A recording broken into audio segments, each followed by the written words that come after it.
नमस्कार दोस्तों, हमारे चैनल शिव शक्ति में आप सभी का बहुत बहुत स्वागत है। आशा करते हैं आप सभी बहुत ही अच्छे होंगे। तो दोस्तों, आप सभी को पता है कि ये चल रहा है कार्तिक का महीना, जिसे कार्तिक मास, विष्णु का महीना, तुलसी माता का महीना के नाम से हम सभी जानते हैं। और इस महीने में बहुत सारे व्रत और त्यौहार मनाए जाते हैं। जैसा कि आप सभी को पता होगा कि इसमें छठ है, दीपावली है, करवा चौथ है, गोवर्धन पूजा है, भैया दूज है, तुलसी विवाह है और देव दीपावली है, एकादशी है, रमा एकादशी, और इसके बाद है देव उठनी एकादशी। बहुत सारे व्रत और त्यौहार इस महीने में आते हैं। तो इस महीने में तुलसी माता को जल देने का एक खास महत्व है। तुलसी माता का पूजा करने का, उनकी आराधना करने का ये सबसे खास महीना और महत्व है, क्योंकि इसमें भगवान विष्णु, भगवान शंकर और हर देवी देवता जो है वो पृथ्वी लोक पर भ्रमण करने आते हैं। और इस समय जो है भगवान विष्णु जल में निवास करते हैं।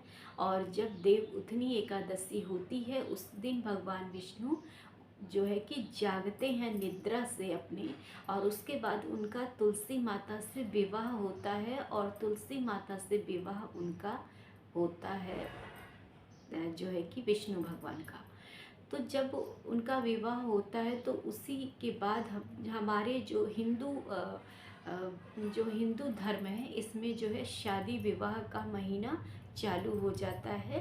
आप सभी को पता होगा कि इससे पहले जो है शादी विवाह का महीना बंद रहता है।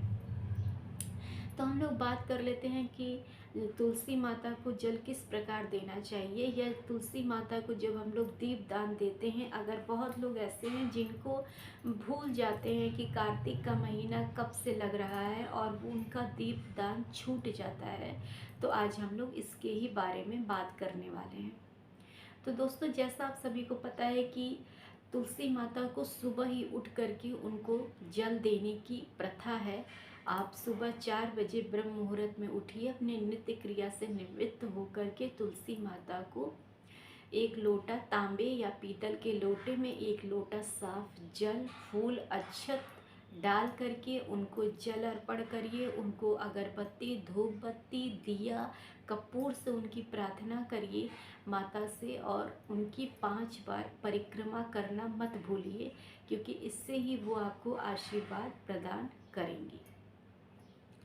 तो तुलसी माता की इस तरह से पूजा करने के बाद आप शाम को 6 से 7 या 8 बजे के अंदर तक माता को दीपदान अवश्य दीजिए, क्योंकि वो सबसे महत्वपूर्ण चीज़ है। तुलसी के नीचे रोज़ दीपदान देना चाहिए, चाहे वो कार्तिक का महीना हो या चाहे कोई भी महीना हो। लेकिन हम लोग बात कार्तिक के महीने की कर रहे हैं, तो कार्तिक के महीने में तुलसी माता को जल और दीपदान देना सबसे ज़्यादा अच्छा माना जाता है, क्योंकि ये वैष्णव धर्म में आता है। जो वैष्णव धर्म है, वैष्णव धर्म, उसमें भगवान विष्णु है, तो भगवान विष्णु के साथ माता तुलसी अवश्य ही होंगी, जैसा कि आप सभी को पता है। और अगर नहीं पता है कारण क्या है, तो इसके बारे में भी हम एक वीडियो अपने चैनल पर अपलोड कर चुके हैं, जालंधर की कथा के नाम से। तो अगर आप लोगों को जानना हो तो आप उस पे जा कर के देख सकते हैं कि तुलसी माता और भगवान विष्णु की आराधना क्यों की जाती है। तो इस तरीके से हम लोग बात कर लेते हैं कि अगर किसी का छूट जाता है दीपदान या जल, तो क्या वो करे। तो अगर आपका किसी वजह से 3 या 4 दिन दीपदान और तो जल छूट गया है, तो उसको पूरा करने के लिए आप उतने दिनों का, जितने दिनों का छूटा हुआ है, उतने दिनों का दिया माता तुलसी को एक दिन ज़रूर दे दीजिए। अगर 5 दिन का छूटा है, 10 दिन का छूटा है, तो आप माता को वो दिया एक दिन शाम को अवश्य 10 दिया या 11 दिया, जितने दिन का छूटा है आप उनके सामने रखिए और उनसे माफ़ी मांग लीजिए कि माँ, मुझसे गलती हो गई है। और या कोई भी कारण रहा हो, आदमी कभी ऐसा हो जाता है कि कोई कारण रहता है जिसकी वजह से छूट जाता है, तो ऐसी कोई बात नहीं है। भगवान है, वो सबकी जो है प्रार्थना स्वीकार करते हैं। और उसके बाद आप उतना दिया उनके पास रख दीजिए, वो आपका पूरा हो जाएगा।